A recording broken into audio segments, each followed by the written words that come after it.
Quería hacer repaso a este libro que tengo aquí, que se llama Puerto Vicentini, Aldea de Pioneros, y fue escrito por Hugo Martín Pérez, quien se encuentra a mi lado. Hugo conoce muchísimo la historia de este lugar, de lo que en algún momento era Puerto Vicentini y hoy en Fontana. Hugo, bienvenido, ¿cómo estás? Bien, bien, mucho gusto.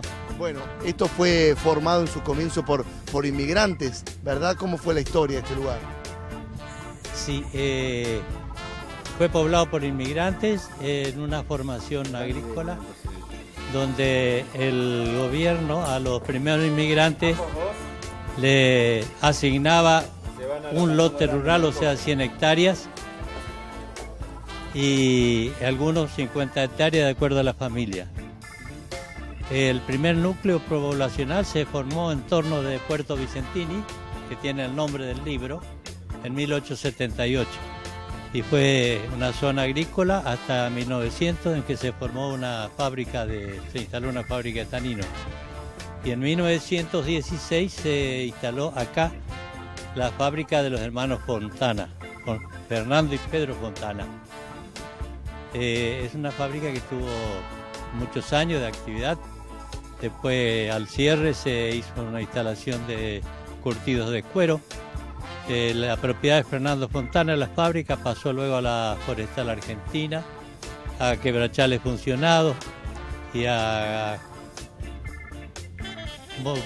algo de cuero, Claro, lo último. Fue creciendo y evolucionando. Fue creciendo y cambiando de propiedad. Pero me imagino que, no sé, Vicentini, los hermanos Fontán, jamás se hubiesen imaginado que hoy, pasado el tiempo, iba a haber una ciudad tan desarrollada como esta. Claro, claro. Fontana tiene un buen trazado en 1916. Es un trazado urbano, con plaza, con calles, con manzanas así, damero, digamos, el sistema damero.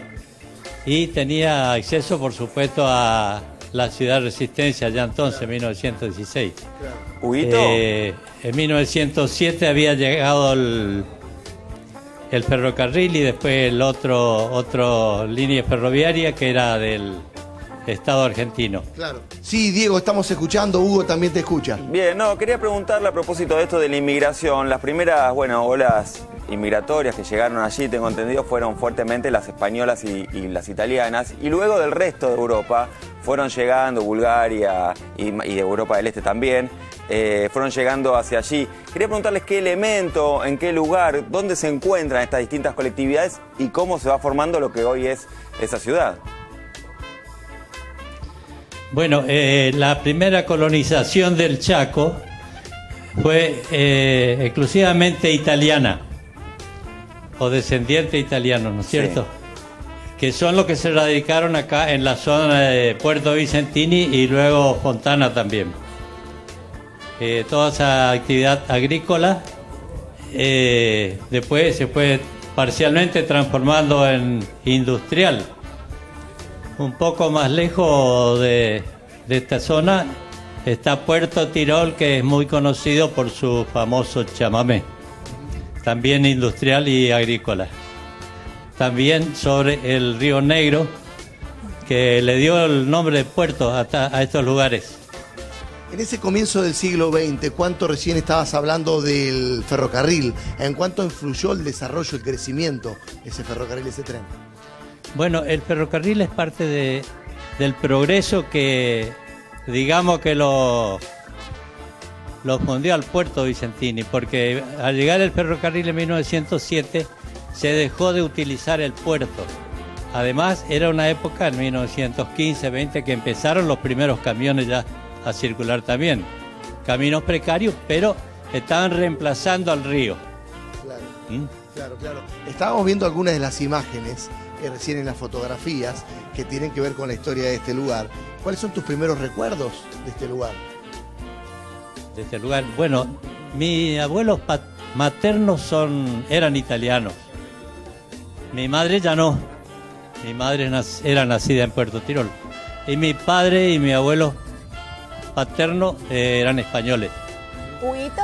Así que yo tengo la sangre repartida. Repartida. Sí, Tamara, te estamos escuchando. Le quería preguntar a Hugo, porque los inmigrantes han venido con un montón de conocimientos y de culturas y de tradiciones que se pueden ver reflejadas, me imagino, en la ciudad, en sus construcciones, en lo que comen, más allá de que los años pasan y ya muchos de ellos no estén.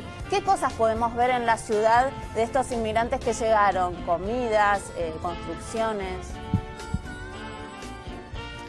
Bueno, la primera producción que tuvieron acá, la más importante de los primeros años de la colonización, fue el maíz y sus derivados, especialmente polenta. Se hacía pan también de maíz y otras cosas que nosotros conocemos, como mandioca, patata y verduras, la que corresponden, ¿no es cierto?, a la casa familiar, digamos, a la huerta familiar.